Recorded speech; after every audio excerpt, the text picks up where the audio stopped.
Hey, good morning everybody. I'm glad I can be here. I always love coming to Duster Magic.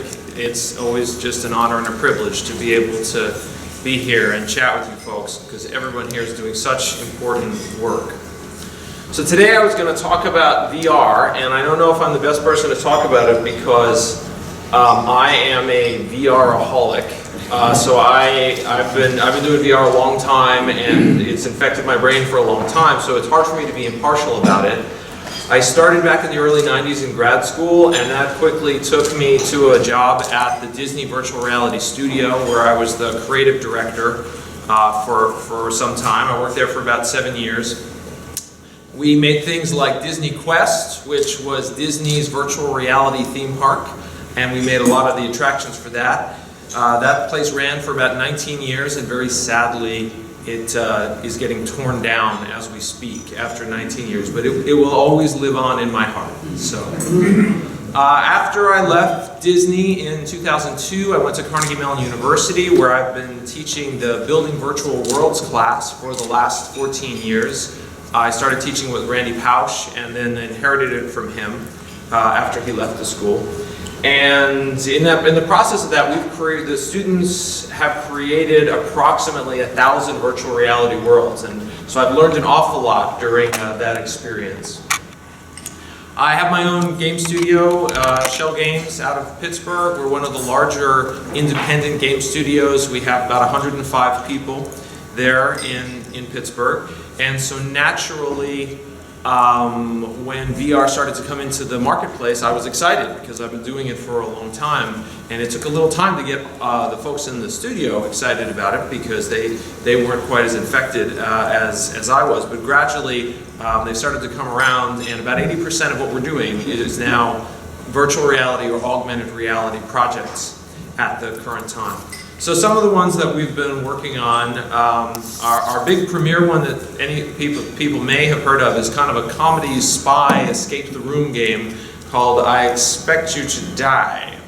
And we put this out on the Oculus Share website about a year and a half ago, and it quickly went to the top of the Oculus Share website, and we were pleased that it stayed there for 9 straight months before they took Oculus Share down so they could go commercial. So it's given us a lot of high hopes that when it comes out, it may be successful, and that's coming out on the Oculus Rift and on the PlayStation VR. For fans of Orion Trail, we made a comedy space version of that called Orion Trail, where you go through a trail in space and terrible things happen to you. And that started as a PC game, and we've converted it to the Samsung Gear, and we're also taking it to the Oculus Rift. Water Bears VR, that some people got to try out last night, is a title we tried for the Vive, because we've been trying out all the platforms. And it's a puzzle game for everyone it advertises itself as. And one of the things I find fascinating about it is that if you look at the tags that it's gotten on Steam, it's tagged as indie, casual, VR, cute, and psychological horror. Which I guess depends on how you feel about little water bears flying around. So a lot of people ask me, seriously, Schell, VR, come on, isn't this just some dumb fad that's just kind of showing up now, and it's not, or maybe it's 10 years away, but it's not here right now. And the thing I'd say is I think William Gibson's quote is very appropriate. The future is here.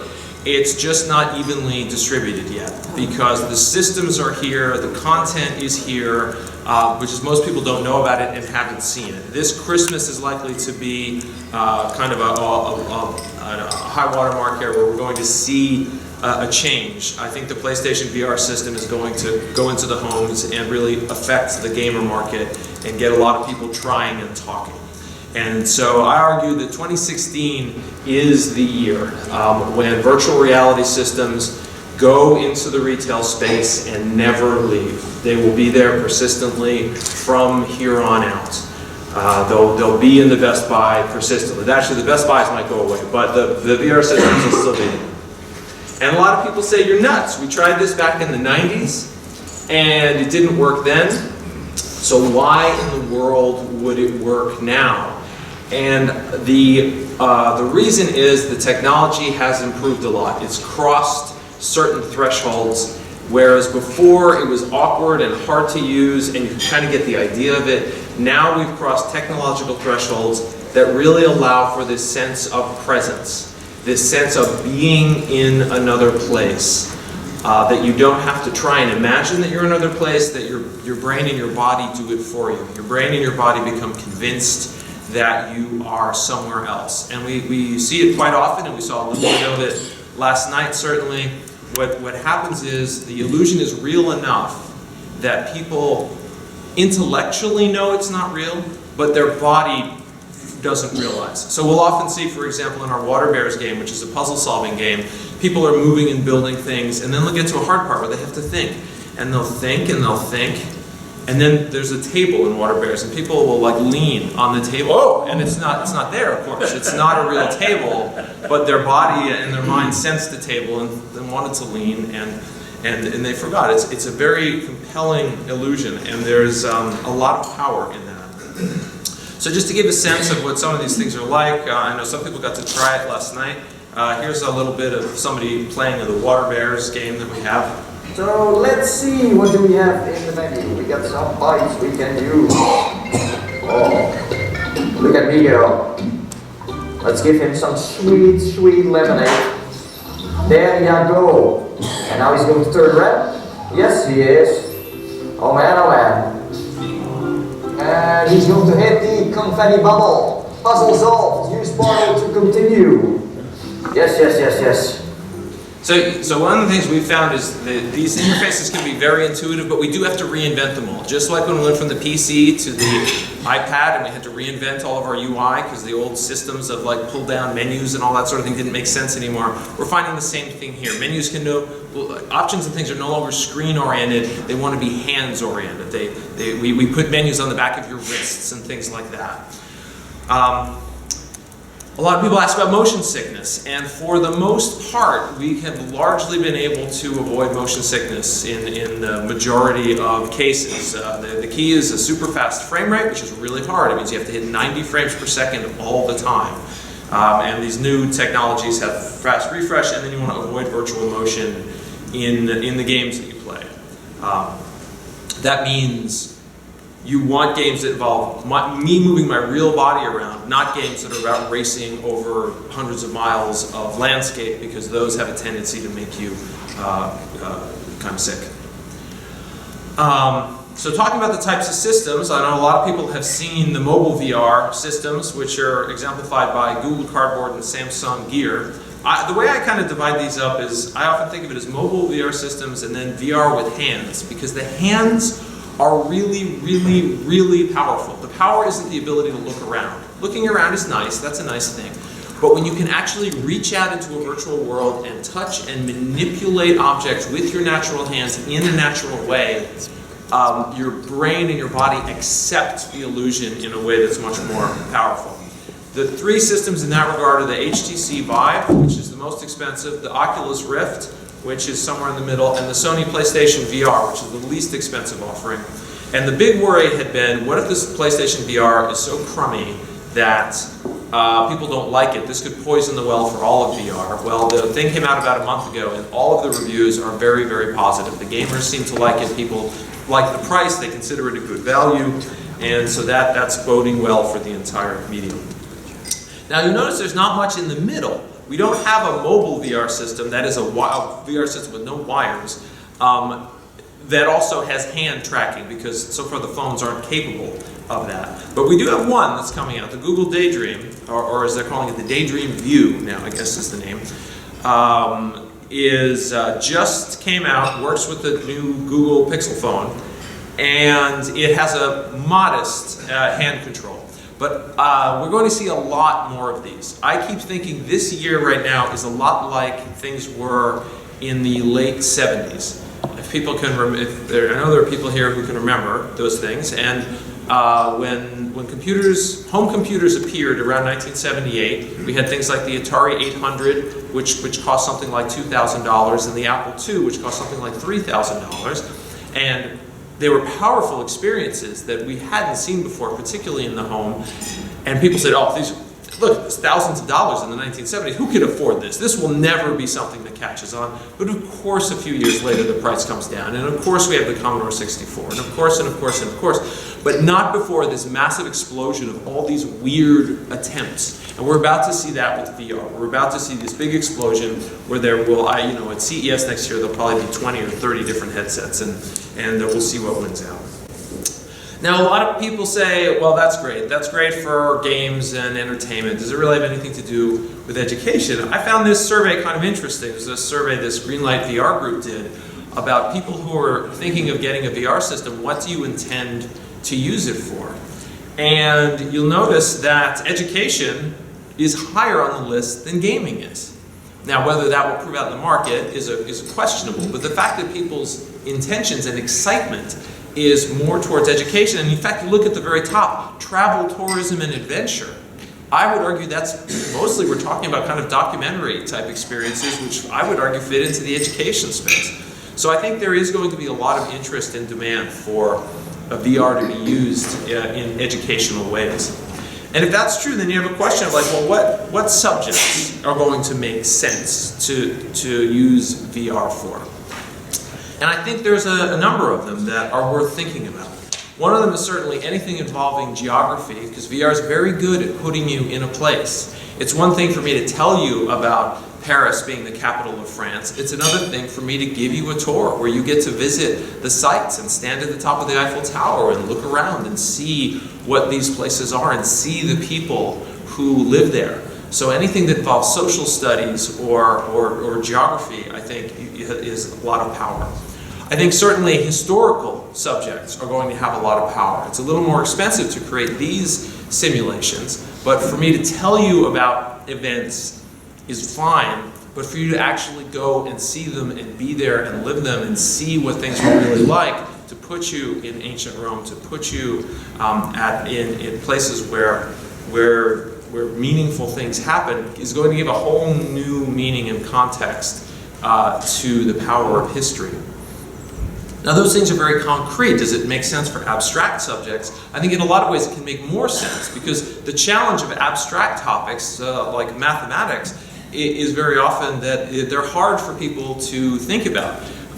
It's why Descartes invented the Cartesian plane, so he could look at and manipulate abstract mathematical concepts more easily. And it's one thing to do that scritching on paper and looking at something very static, and it's another thing to be able to do it with a mouse and slide things around, and it's yet another thing to be in a space and actually grab it with your hands and be able to manipulate, see, and touch abstract concepts like mathematics. Certainly science stands to benefit, particularly sciences where that are hard to do in the classroom. We've been thinking a lot about chemistry, because we've been doing the Happy Atoms augmented reality experience that I'll show you a little bit later on. And this got us thinking about, could there be a virtual reality chemistry lab? And I know some people got to try it last night. I'll show a little bit of video of it here. This is a work we have in progress called SuperChem. We have the audio going. You have to hit a button or something? No. So you can see here the... It's a proof of concept, immersive virtual reality chemistry lab. It was developed for commercially available virtual reality systems that include headsets and hand controllers, like the HTC Vive and the Oculus Rift. Use the trigger with your index finger to grab objects. Teachers report that learning about chemicals, lab equipment, and how to use the equipment correctly can be a slow process. So SuperChem VR was designed to allow you to learn about these concepts in a safe, interactive, and immersive way. SuperChem VR allows you to recognize lab equipment and associate it with the appropriate tasks. If you don't know what to do, ChemBot provides prompts to guide you in the right direction. You need to perform actual measurements correctly to complete the task, which also gives you practice with lab skills. Anyway, I think you get the idea there. So the power of it, I think, that we're seeing is lab skills are something that chemistry teachers find important, but they're hard to do in the classroom. It's hard to supervise a room full of kids that all have toxic chemicals and glass that could break at any second, and we're asking them to light them on fire. These are all things that pretty tough to handle in a classroom. And teachers often complain about the expense of the chemicals, the danger of the chemicals, the problems of lab safety, and as a result they have to go slowly, and the kids often become disengaged during lab experiences. And the idea that they have a lab where they can, where there is no danger and there is no expense is an exciting one, but it only makes sense if you can actually use your hands and manipulate things. Just as a side note on this, as much as we love the idea of making this as a product and selling it into schools, we don't see that as a viable business model. We applied for a Department of Education grant for this. We got a nice phase 1 grant for it. We're hoping for a phase 2. And of course, for part of the phase 2, you have to say, well, what's your business model? It's an SBIR grant. You've got to explain, how are you going to actually make this profitable? And I put it to the team. I said, I think if we go in and say we're going to sell this to schools, that's not going to be viable. So you need to come up with something better, because I have no ideas.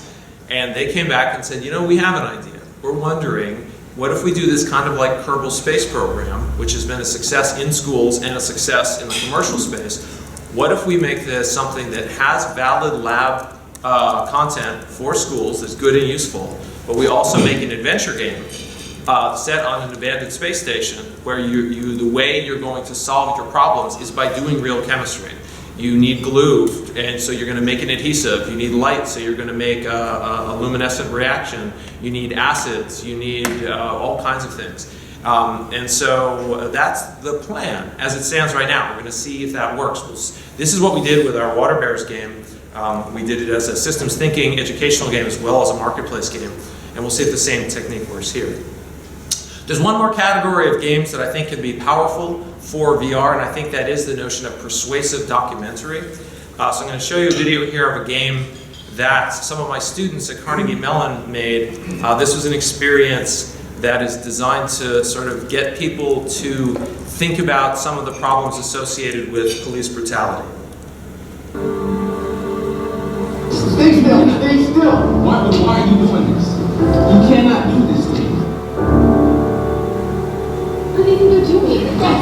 Stop doing it.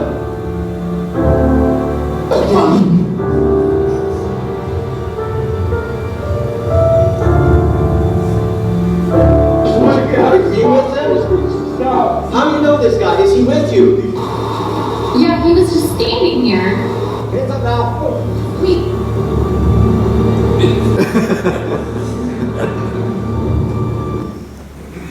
So, now of course the game can't tell that you put your hands up, but people tend to in the situation because your body is believing the situation. We did voice interaction with that because it seemed best appropriate for that medium. It made it very immersive. An anecdotal story is in our playtesting we found that white people tended not to put their hands up, which is interesting. But these are powerful experiences, and I think we're going to see more of them.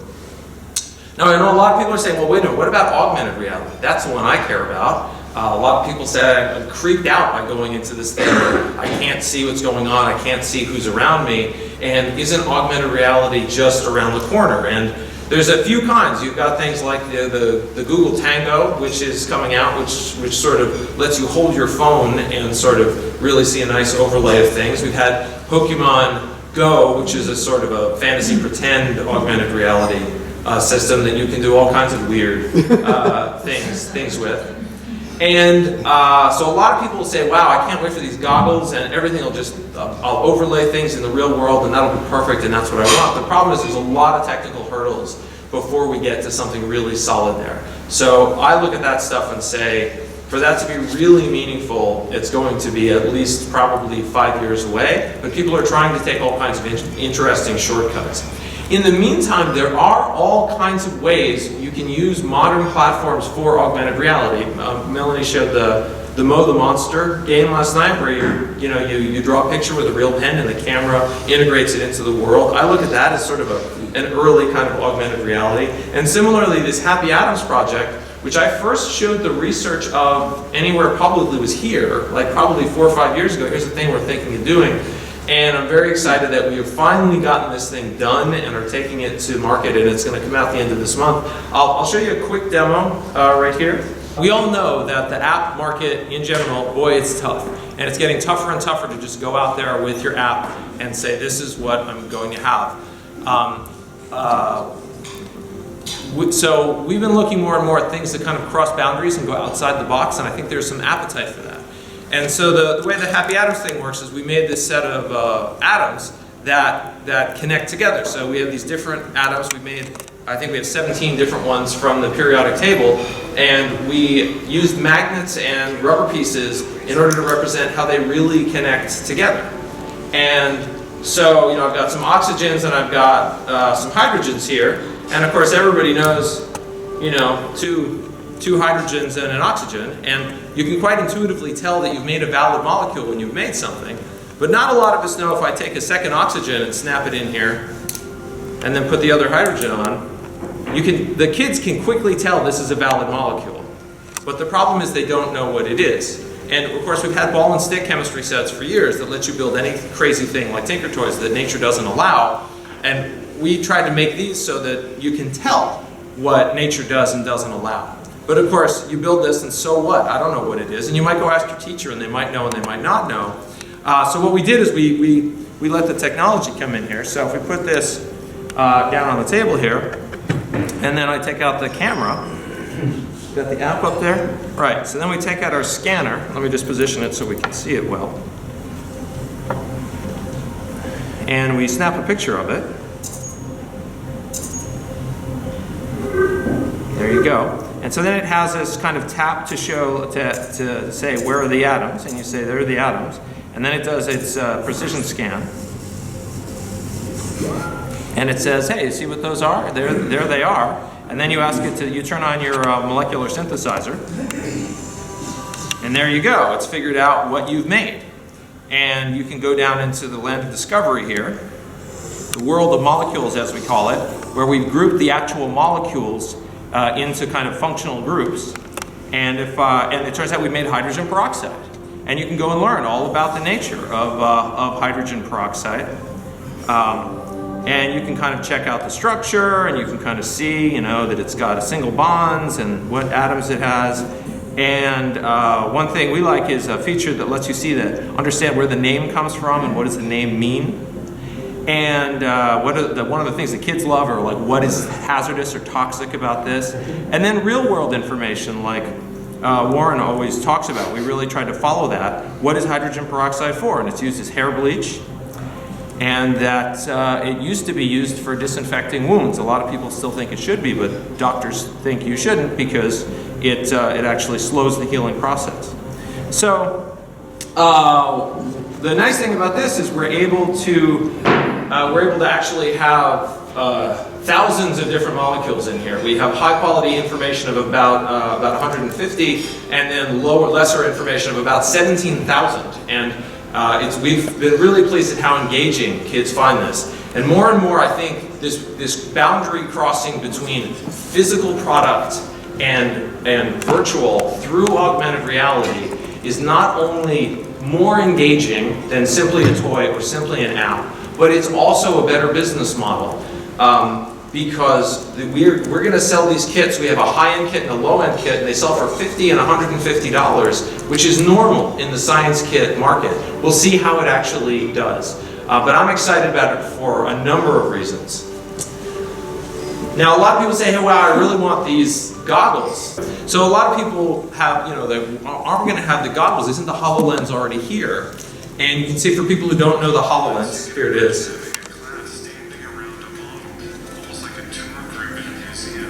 Right?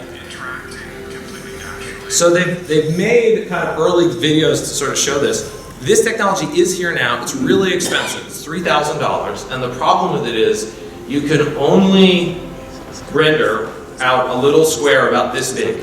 So you see this little virtual stuff about this big. And if your desire is to create that immersive feeling of I'm in a space or I'm looking at a whole skeleton, like you can't. You can look at the skull here, or the ribs, or the pelvis, or the feet, but you can't see them all at once. The reason in their demo that they show these 4 bones is because that happens to be the shape of their little thing. Now, a lot of people say, well, surely in the next couple of years they'll just pull it way out.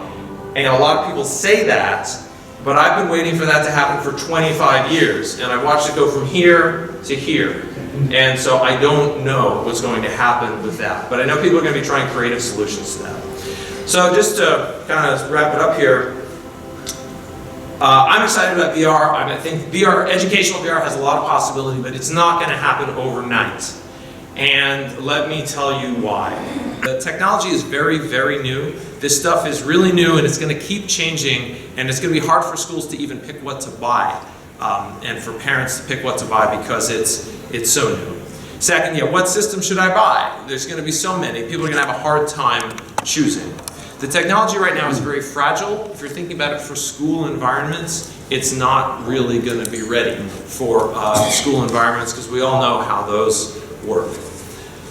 Hygiene is a real question in any kind of public space because it's one thing to kind of have something where other people's hands have been on it. Now imagine if like every keyboard worked by rubbing your face like right on the keyboard and you don't know who used it ahead of you.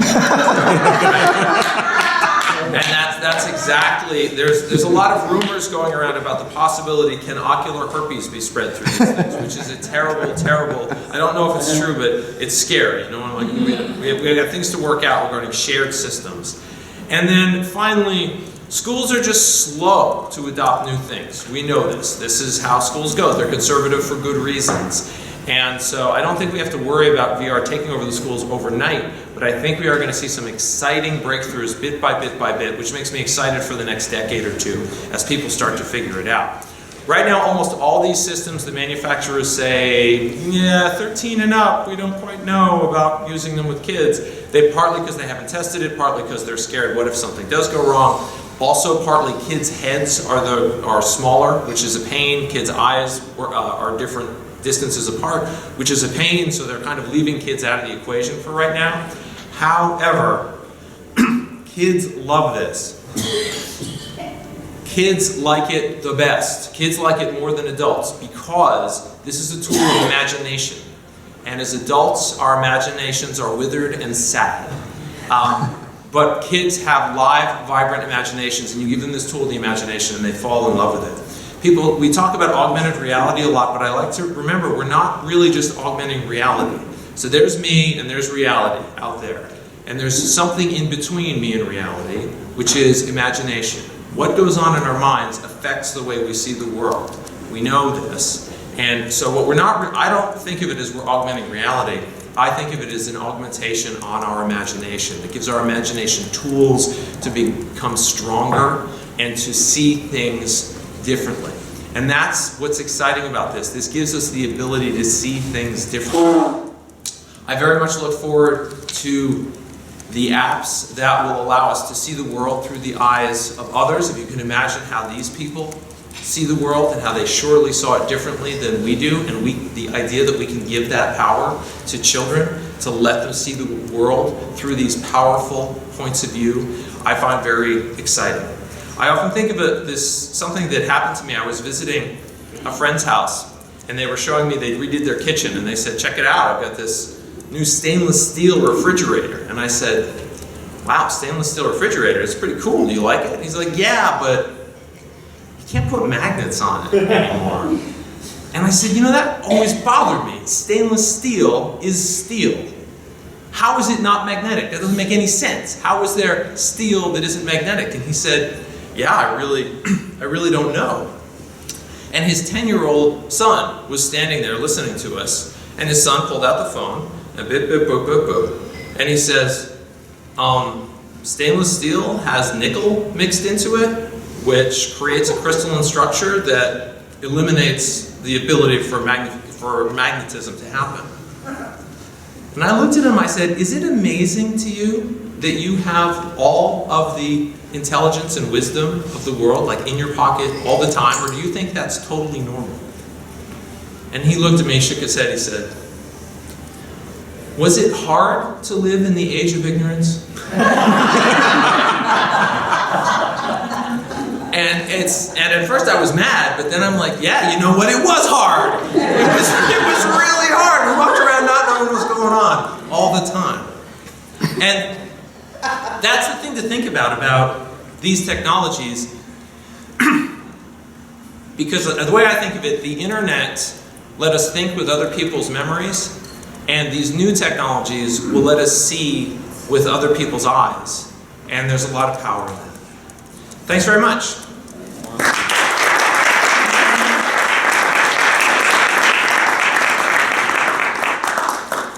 Warren, can I take one or two questions? Absolutely. Or should we keep moving? All right. I can take one or two questions, I guess, yeah. Can you talk about Google Glass real quick? And what went wrong or... Absolutely. I can absolutely talk about Google Glass. I was very fascinated to see what Google was doing with Google Glass. A lot of people look at that as a failure of the technology. Absolutely, it was not a failure of the technology. That was incredible technology. It worked incredibly well. It was incredibly well designed. Everything about that technology was really, really good. What people were underestimating is the nature of human-to-human eye contact. There's a lot of people who say, "Oh, I'll just have this little device up here and I'll wear it and I'll have the world overlaid and no one will know." No, people know. And it interferes psychologically and visually with your human-to-human eye contact, and that's what destroyed it. Nothing about the technology. And so, when a lot of people talk about, oh, we're going to have these augmented reality things, they're going to replace phones, I don't believe that at all. I don't believe that's remotely true. I believe there are contexts where it's going to be good and useful to have sort of glasses worn, augmented reality systems. I think they're going to be in gaming contexts. I think they're going to be in communication contexts, but walking around day to day wearing it. And this is the thing, this is what I want to tell you. When I tell tech audience, tech investor audiences, they don't want to hear this. They want to hear that it's going to be the next iPhone. And I say it is not going to be the next iPhone. It's going to be the next Game Boy. Augmented reality is the perfect technology for children. Because adults are embarrassed. That's why Google Glass doesn't work. Because adults are embarrassed to wear it.